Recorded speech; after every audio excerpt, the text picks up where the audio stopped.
बिस्मिल्लाहिर्रहमानिर्रहीम बिस्मिल्लाहिर्रहमानिर्रहीम। करोड़ों बार दुरूद नबी करीम सल्लल्लाहु तआला अलैहि वसल्लम की ज़ात अक़दस पर। नाज़रीन अस्सलाम वालेकुम।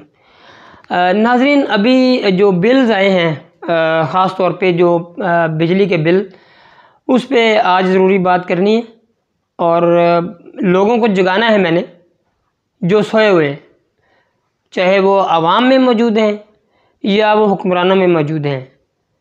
तो आवाम पिस्तीज रहती है मगर बोलती नहीं है, और वो कहते हैं कि जो किसी पे जुल्म हो, ज़्यादती हो, जबर हो, और ख़ामोश रहने वाले सिर्फ़ 3 तबके होते हैं। उनमें खुद गर्ज होते हैं जिनको कोई गर्ज नहीं होती किसी की, बुज़दिल होते हैं, ख़ामोश रहते हैं कि यार बस सह लो, चुप हो जाओ और गुजारो ज़िंदगी ऐसे ही, और मुनाफ़िक होते हैं। मुनाफ़िकीन को कोई फ़र्क नहीं पड़ता। चौथा तबका भी आप कह लें, वो होता है जिनको फ़र्क ही नहीं पड़ता किसी चीज़ से। महंगाई हो रही है, उनको यूनिट 500 रुपये यूनिट आए या उनको 50 रुपये आए, उनकी ज़िंदगी में कोई फ़र्क नहीं पड़ता। उनकी रूटीन लाइफ जारी रहती है। उनको क्योंकि इतना माल होता है, इतना कुछ होता है कि उनको इन चीज़ों से गर्ज नहीं होती। वैसे वो बयानबाजी ज़रूर करते रहते होंगे।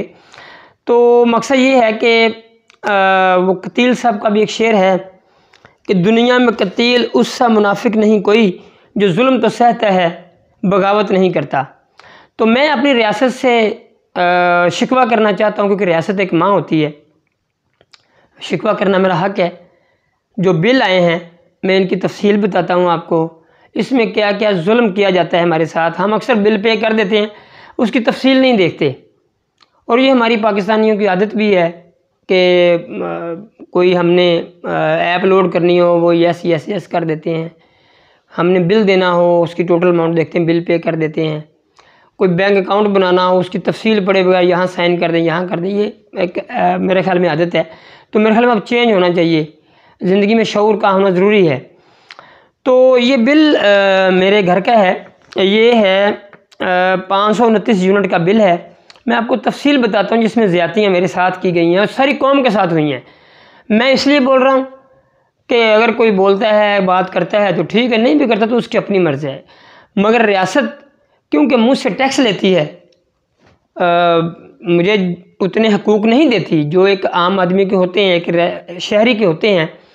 तो मैं तो बोलूँगा इस पर, मैं तो इस पर बात करूँगा। कोई करे ना करे, मेरी बात को आगे पहुँचाए ना पहुँचाए, मैं अपना हक अदा करूँगा। मैं बोलूँगा, मैं बताता हूँ कि हमारे साथ क्या ज़्यादती हुई है, हो रही है और आगे होनी है। अगर आज हम खामोश रहते हैं तो आने वाले दिनों में हमारे साथ मज़ीद जुल्म बढ़ेगा। तो मैं आपको बताता हूँ कि ये मेरा जो बिल है, ये 529 यूनिट का बिल है। सबसे पहली ज़्यादती जो मेरे साथ हुई है वो ये है कि पहले बिल जब आता है तो उसमें 300 यूनिट का बिल कुछ और होता है, वो थोड़े कम रेट्स होते हैं, और अगले जितने यूनिट्स होते हैं उसका रेट कुछ थोड़ा सा डिफरेंट होता है, ज़्यादा होता है।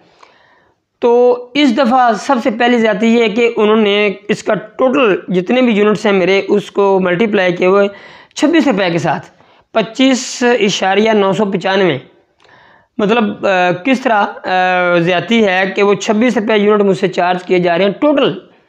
अच्छा, नंबर 1 ये ज़्यादती। अगर इसको भी लगाएं तो उन्होंने मेरा बिल बनाया हुआ 13,751 रुपीज़। अच्छा, अब हम आगे आ जाते हैं जो इस पे टैक्सेस लगे हुए हैं। अच्छा, मैं एक चीज़ और बता दूं कि जो मेरा पिछला अगस्त का बिल है 2021 का, ये उसकी हिस्ट्री आ रही है, वो है 612 यूनिट्स का, और वो मुझे बिल है 12,954। आप ये चीज़ें चेक कर सकते हैं। मैं आपके बिल, अपने बिल का रेफरेंस नंबर दे देता हूँ। रेफरेंस नंबर है 14/11/264 13/42 589। आगे उन्होंने यू लिखा हुआ है, इसका क्या मतलब है मुझे नहीं पता, बहरहाल आप देख लीजिएगा। अच्छा, अब इसमें जो टैक्सेस शामिल हैं, ये 26 रुपये यूनिट लगाया उन्होंने मुझे, जो कि मेरा ख्याल है शायद कोई इंडस्ट्रियल रेट होगा। सबके बिलों के साथ लग के आया, मेरे अकेले के नहीं आया, मगर इस पे ज़्यादती है। मैं इसलिए इस पर एहतियाज करता हूँ अपनी रियासत से। रियासत माँ की तरह होती है और रियासत ख्याल रखती है। ये वो रियासत है जो लूट मार करती है हमारे साथ और हर तरह से करती है। और मेरा ख्याल है कोई भी महाज, सैलाब आए, ज़लज़ले आए, कुछ भी आए, हुकूमत के से पहले आगे हमारी आवाम खड़ी होती है। हुकूमत तो बाद में आती है और वो भीख मांग रही होती है, और हमारे अवाम उसकी खिदमत कर रहे होते हैं। जब तक वो उनको रिलीफ दे देते हैं तब तक बाहर की इमदाद सारी हड़प हो जाती है। ये ऑन रिकॉर्ड बातें हैं।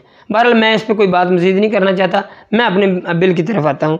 ये अब देखें, ये जो टैक्स लगे हुए हैं, फ्यूल एडजस्टमेंट जो पिछले माह मेरे काटे गए हैं 6,241 रुपये हैं, अभी जो डाले गए हैं वो 5,255 रुपये हैं, और इसके फ्यूल एडजस्टमेंट का आगे कोई टैक्स और लगाया हुआ है 78.83, और फिर आगे एक GST भी लगाया हुआ है 907 रुपये का है, या बहरहाल वो 907 रुपये लग रहा है।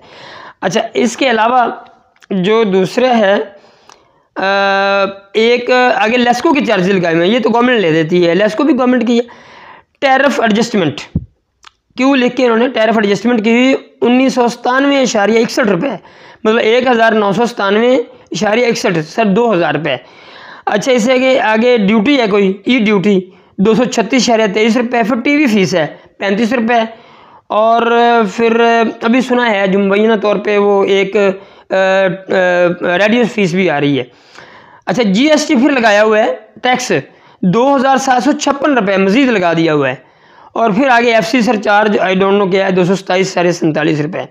तो ये लूट मार मेरे साथ जो हुई है, अब मैंने कभी इस पर गौर नहीं किया, हमेशा बिल आता हम पे कर देते हैं, मगर इस कदर ज़्यादा घिनौना जुर्म रियासत जब इतनी महंगाई करके हमारे साथ इतना जुल्म बिलों में करे, एक आदमी जिसकी तनख्वाह 18,000, 25,000, 30,000 या 35,000 है, और उससे ये तो लोग तवक्को करते हैं कि हमारे मुल्क में करप्शन है, हमारे मुल्क में बेईमानी है, हमारे मुल्क में ये है, हमारे मुल्क में वो है। सारा बेईमान तबका हुकूमतों में बैठा है, लूट मार वो आवाम के साथ करते हैं, इल्ज़ाम आवाम पे आता है।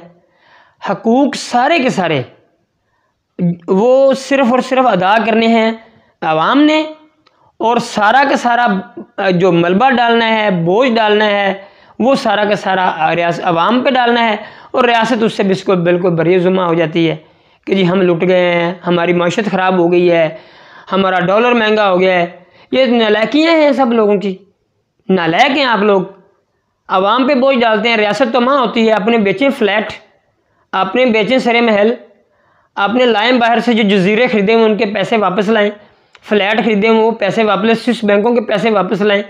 ये बिलावल हाउस जो बनी गाला, पता नहीं क्या क्या पाकिस्तान में लूट मार का माल हुआ है। तो ये जो ज़्यादती हमारे साथ होती है हम तो बोलेंगे। मुझे तो वक्त से खौफ आ रहा है कि अगर ये इससे सिलसिला जारी रहा लूट मार का पाकिस्तान अवाम के साथ, तो मुझे खौफ है अल्लाह ना करे ऐसा हो कि सिविल नाफरमानी की कोई तहरीक शुरू हो जाए। हम तो एहतजाज कर रहे हैं, हम तो रिकॉर्ड करवा रहे हैं एहतजाज बड़े सादा अल्फाज में, मगर ऐसा ना हो कि जब आवाम के पास खाने पीने के लिए कुछ ना हो वो बिलों में चला जाए, और उसके बाद वो जो गवर्नमेंट की गाड़ियों में घूमते हैं ये लोग अयाशियाँ करते हैं, वो आवाम भूखी जब होगी, जब उनके जेब में कुछ नहीं होगा तो वो क्या करेगी? उनको गाड़ियों से उतार के मारना नहीं शुरू हो जाएगी, क्या करेगी? क्या रहेगा उनके पास ऑप्शन क्या होगा? जब उनके पास जेब में कुछ नहीं होगा, खाने को कुछ नहीं होगा, पेट खाली होगा, मजबूर होंगे, तो वो क्या करेंगे? ये क्या जुल्म कर रहे हैं हमारे साथ? नहीं कोई बोलेगा मेरे ख्याल में। अगर कोई बोलना चाहता है तो बोले, मेरे साथ जुल्म हुआ है, ज़्यादती मैं तो बर्दाश्त नहीं करता। मैं इसका बाकायदा एक एप्लीकेशन दूंगा वापडा को, जो भी इसका मुतल्लिका महकमा है, मज़ीद इस पर जो रिक्वेस्ट करूँगा कि ये वापस करें सारे मेरे जो टैक्सेस जो एक्स्ट्रा लगे हुए हैं, चार्जेस मैं नहीं पे कर सकता, मेरे वसाइल नहीं है। और फिर हुकूमत नहीं करेगी, डेफिनेटली मैं मजबूर हूँ, मैं पे कर दूँगा, मगर मैं इस पर आवाज़ इस तरह उठाऊँगा कि ये एक मैं इसको तहरीक की सूरत दूँगा इंशाअल्लाह। अवाम अगर कुछ इसमें मेरे साथ हिस्सा डालना चाहते हैं तो आ जाएँ। कम से कम ये ज़्यादती है, जुल्म है, और इतना जुल्म, और अगर आज नहीं बोलेंगे तो कल ये जुल्म बढ़ेगा। जुल्म बढ़ता है, ये जब हद हो जाती है ना जी, तो जुल्म इस तरह फिर बढ़ता जाएगा। आज हमारा राइट है, आज टाइम है, बोल लें। आपका बहुत बहुत शुक्रिया।